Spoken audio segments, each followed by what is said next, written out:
ഞാൻ എന്റെ പെങ്ങളെ സാറിന് വിവാഹം കഴിച്ചു തരാം. എനിക്ക് സമ്മതമാണ് സാർ. എനിക്ക് സമ്മതമല്ല. സാവിത്രി, നീ നല്ലതുപോലെ ആലോചിച്ച് നോക്ക്. എന്താലോചിക്കാനാണ്? ഇങ്ങനെയൊന്ന് ആഗ്രഹിക്കാൻ എന്റെ ജീവിതത്തിൽ എന്താണുള്ളത്? ചേട്ടനൊന്ന് ഓർത്തു നോക്ക്. ഞാനൊരു വീട്ടിൽ ജോലിക്ക് നിന്നു. അവിടെ ഒരാളെന്നെ ചതിച്ചില്ലേ?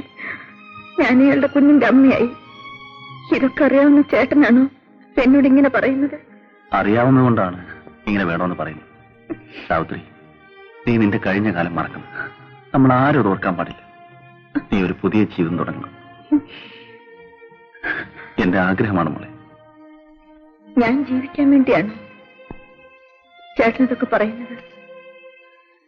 അല്ല, കല്യാണം കഴിഞ്ഞതിന് ശേഷം ഞാൻ ആരാണെന്ന് അയാൾ മനസ്സിലാക്കിയാൽ എന്തായിരിക്കും എന്റെ ജീവിതം? അതാരും അറിയാൻ പോകുന്നില്ല. സുരേന്ദ്രൻ ഒരിക്കലും വിശ്വനാഥ് സാറിനെ കണ്ടുമുട്ടില്ല. നീ ഞാനും പറയാതിരുന്നാ മതി. അങ്ങോട്ട് നിന്നെ കൊണ്ടുപോയി അവിടെ വെച്ച് അദ്ദേഹത്തിന് ഞാൻ വിവാഹം കഴിച്ചു കൊടുക്കും. അവിടെ നമ്മളെ ആരും അറിയില്ല. നീ പറയുന്ന ഒന്ന് മനസ്സിലാക്കുക. ഇല്ല ചേട്ടാ, അയാളെ കണ്ടിട്ട് ഒരു നല്ല മനുഷ്യനാണെന്ന് തോന്നുന്നു. ഇത്രയും വലിയ ഒരു വഞ്ചന ചെയ്തിട്ട് അയാളുടെ ഭാര്യയായി അയാളുടെ കൂടെ ജീവിക്കാൻ എനിക്ക് കഴിയില്ല. കഴിയണം. നിനക്കൊരു ജീവിതമാണ് ഞാൻ ആഗ്രഹിക്കുന്നത്. നിന്നെപ്പോലെ തെറ്റുപറ്റി എത്രയോ സ്ത്രീകൾ അതെല്ലാം മറന്ന് സുഖമായി ജീവിക്കുന്നു. തെറ്റുകളെ ഓർത്ത് മരിക്കുന്നതിനേക്കാൾ നല്ലത് അതെല്ലാം മറന്ന് ജീവിക്കുന്നതാണ്. വേണ്ട ചേട്ടാ, വേണ്ട.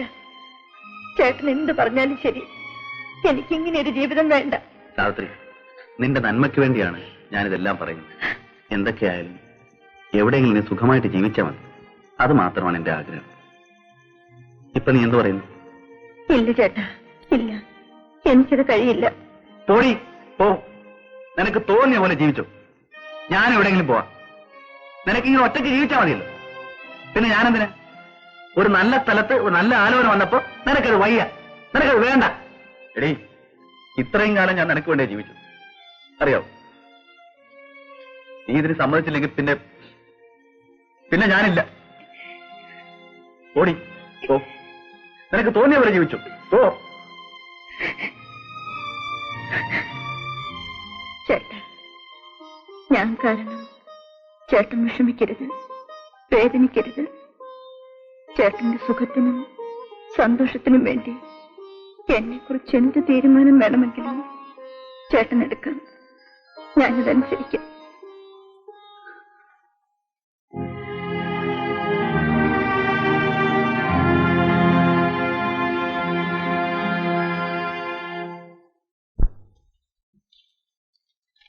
Hello, good morning sir. Good morning. ഞാനിവിടെ ഒരു ബിസിനസ് തുടങ്ങാൻ വേണ്ടി സ്ഥലം നോക്കാൻ വന്നതാ. ഓഹോ, അപ്പൊ നീ നന്നാകുന്ന ലക്ഷണമൊക്കെ ഉണ്ടല്ലോടാ. നമ്മൾ തമ്മിൽ കണ്ടിട്ട് ഒരുപാട് നാളായില്ലേ? നിനക്കെന്താ കുടിക്കാൻ വേണ്ടത്? ഒന്നും വേണ്ട, എനിക്ക് പോകാൻ ധൃതിയുണ്ട്. നിന്റെ മോക്ക് സുഖം തന്നെയല്ലേ? അങ്ങനെയൊക്കെ കഴിയുന്നു. ഞാൻ നിന്നോടൊരു കാര്യം പറയാം. ഞാനൊരു വിവാഹം കഴിക്കാൻ തീരുമാനിച്ചു. അത് കൊള്ളാം. ഏതാടാ പെണ്ണ്? അത് ഇവിടുന്ന് കുറച്ച് അകലെയാണ്. പാവപ്പെട്ടൊരു പെണ്ണാണ്. 16-ാം തീയതി നടത്താനാണ് തീരുമാനിച്ചത്. കൊള്ളാം, ഗുഡ്. ഞാൻ കല്യാണത്തിന് തീർച്ചയായിട്ടും വരാം. Right, thank you very much.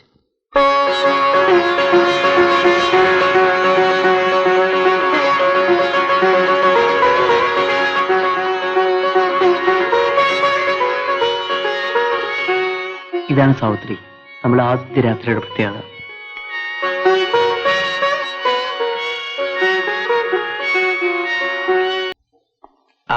മറ്റൊരു ഡാഡി മോള് കൂടി നിന്ന് കളിക്കുകയാണോ? ഇതാ മോക്ക്. സോറി, നിന്റെ കല്യാണത്തിന് വരാൻ എനിക്ക് പറ്റിയില്ല. അല്ലെങ്കിൽ നീ എന്നുള്ള വാക്ക് പാലിച്ചിട്ടുള്ളത്? അതുകൊണ്ടല്ല, എന്റെ ഫാക്ടറിയുടെ മെഷീനറീസ് ഒക്കെ വന്നു, അത് ഫിറ്റ് ചെയ്യാം. അതുകൊണ്ടാണ് ഞാൻ ഇങ്ങോട്ട് വന്നത്. നിന്റെ മിസ് എവിടെ? ഒന്ന് പരിചയപ്പെടുത്തടാ. സൗത്രി, സൗത്രി, നീ ഇവിടെ നിൽക്കും. ഞാൻ ആ ഫോൺ ഒന്ന് അറ്റൻഡ് ചെയ്ത് വരാം.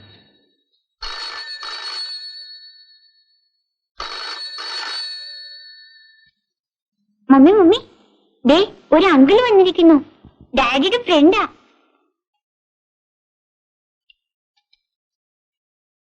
പിന്നെ നമ്മുടെ കൺസൈൻമെന്റ് കാര്യമൊക്കെ എന്തായി? ഒന്നുമില്ല. ശരി. പിന്നെ കാര്യം ചെയ്യണം.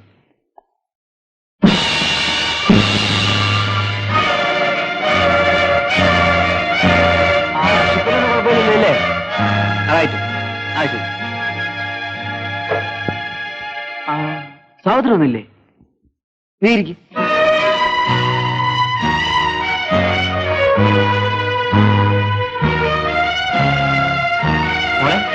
മമ്മി എവിടെ? മമ്മി കുളിക്കുക. സാവിത്രി, എന്റെ ഫ്രണ്ട് വന്നിരിക്കുന്നു. ഞാൻ വിളിച്ചത് കേട്ടില്ലേ? അതിനിടയ്ക്ക് എന്റെ കുളി. ഒന്ന് വേഗം വാ.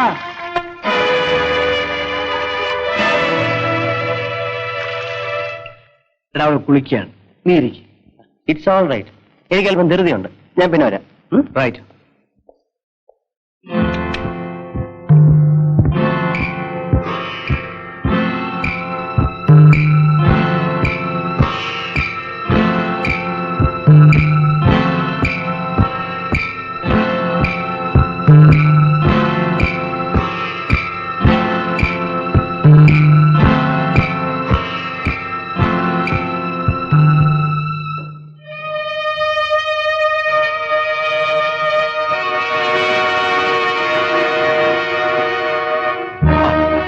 നീ ഇതുവരെ കുളിച്ചില്ലേ?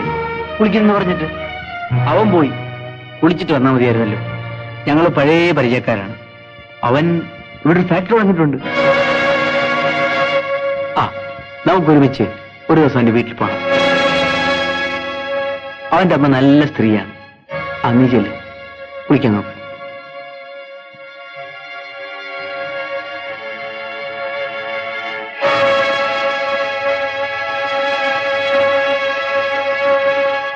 ഹലോ, വിശ്വനാഥന്റെ വീടല്ലേ?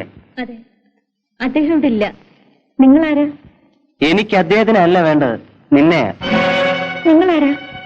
എന്നെ നീ അത്ര വേഗം മറക്കാൻ വഴിയില്ല സാവിത്രി. ഒന്ന് ഓർത്തു നോക്ക്. ആരാണെന്ന് ചോദിച്ചത്? ഞാനോ? അത് പറയാം. അല്ലെങ്കിൽ വേണ്ട, ഞാൻ നേരിട്ട് വരാം. ഞാനിന്ന് 3 മണിക്ക് വരും. ആ സമയത്ത് വീട്ടിലാരും കാണില്ലല്ലോ. നിന്റെ ബെഡ്റൂമിൽ, നിന്റെ കിടക്കയിൽ എനിക്ക് നിന്റെ കൂടെ അല്പസമയം കഴിയണം. എതിർത്താൽ നിന്റെ ജീവിതം തകരും. ഞാൻ ആരാണെന്ന് മനസ്സിലായോ? നിന്റെ പഴയ സുരേന്ദ്രൻ.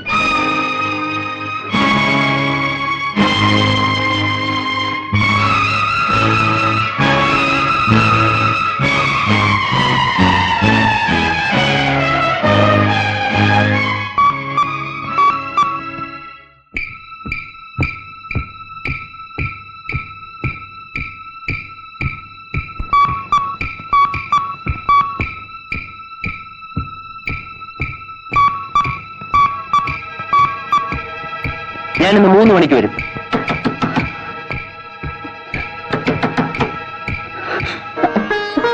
ദയവ് ചെയ്ത് നിങ്ങളൊന്നും ഉപദ്രവിക്കരുത്.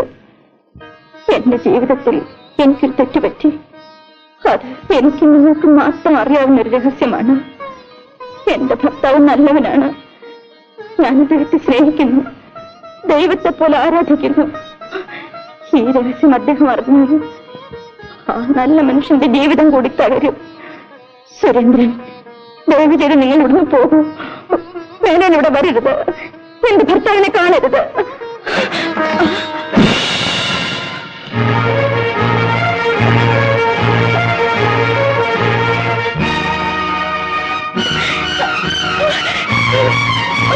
സാവിത്രി, സുരേന്ദ്രൻ നിനക്ക് പരിചയമുണ്ടോ? നിനക്കറിയാമെന്നാണ് ചോദിച്ചത്. എങ്ങനെ നിനക്ക് അവനെ അറിയാം? ഇവിടെ വെച്ച് നീ അവനുമായി പരിചയപ്പെട്ടു. എന്താണ് നിനക്ക് അവനുമായി? ഞാൻ അറിയാൻ പാടില്ല രഹസ്യം. ഒന്നും എന്നോട് ചോദിക്കരുത്, ഒന്നും എന്നോട് ചോദിക്കരുത്.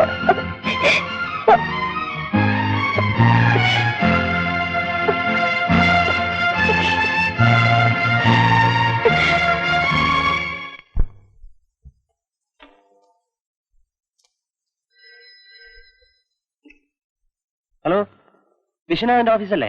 അതെ, സാറ് നേരത്തെ വീട്ടിൽ പോയി. അങ്ങോട്ട് വിളിച്ചാൽ മതി.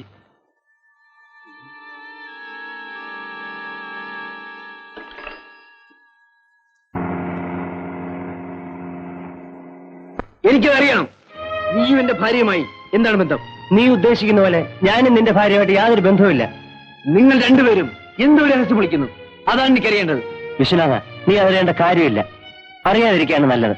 എനിക്കതറിയണം. പറയാ. പറയാം.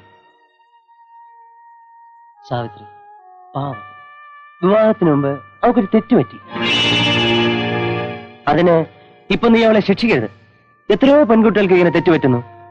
ഇവൾ എന്റെ വീട്ടിലെ വേലക്കാരിയായിരുന്നു. ഞാൻ എന്റെ കൊച്ചു പെങ്ങളായിട്ടാണ് അവളെ കരുതിയിരുന്നത്. എടാ, ഒരു കാളവണ്ടിക്കാരൻ ശിവരാമനല്ലേ നിനക്ക് ഇവളെ വിവാഹം ചെയ്തെന്നത്? അവൻ ഇവളുടെ സഹോദരനല്ല. എന്റെ വീട്ടിൽ ജോലിക്ക് നിന്നിരുന്ന കാലത്ത് ഇവക്ക് അവനുമായി പറയാൻ കൊള്ളരുതാത്ത ബന്ധമുണ്ടായിരുന്നു. എന്നോടവൻ സഹോദരനാണെന്നല്ലേ പറഞ്ഞത്? എല്ലാവരോടും അങ്ങനെ പറയുന്നത്. അവന്റെ ഒരു കുഞ്ഞിനെ ഇവള് പ്രസവിച്ചു. അതിനെ അവൻ ഇവിടെ കുഴിച്ചു മൂടുകയും ചെയ്തു. ഇവളവന്റെ പെങ്ങളൊന്നും അല്ലെന്നേ, ഒരു കുറിപ്പിന്റെ മോള. ഇവനുമായിട്ടുള്ള ഈ ബന്ധം കാരണം അവളെ വീട്ടിൽ നിന്ന് അടിച്ചിറക്കിയതാ. നമ്മൾ തമ്മിൽ സ്നേഹിതന്മാരാണെന്നുള്ള കാര്യം ഇവളെങ്ങനെയോ മനസ്സിലാക്കി. ഇതൊക്കെ ഞാൻ നിന്നോട് പറയുന്ന ഇവളുടെ പേടി. ഐ എം സോറി, ഞാൻ നിന്റെ ഭാര്യയെ കുറിച്ചാണ് പറഞ്ഞത്. നീ പറയിപ്പിച്ചതാണ്. സാവിത്രി നല്ലൊരു സ്ത്രീയാണ്. അവളോടൊന്നും ചോദിക്കണ്ട. നീ കഴിഞ്ഞ എല്ലാം മറക്കാം. എന്നിട്ട് നിങ്ങൾ സുഖമായിട്ട് ജീവിക്കുക. നീ ഇല്ലാത്തപ്പം ആ കാളവണ്ടിക്കാരെ ഇപ്പോഴും അവിടെ വരുന്നുണ്ട്. നീ അവനെ അവിടെ കയറ്റായിരുന്നാ മതി.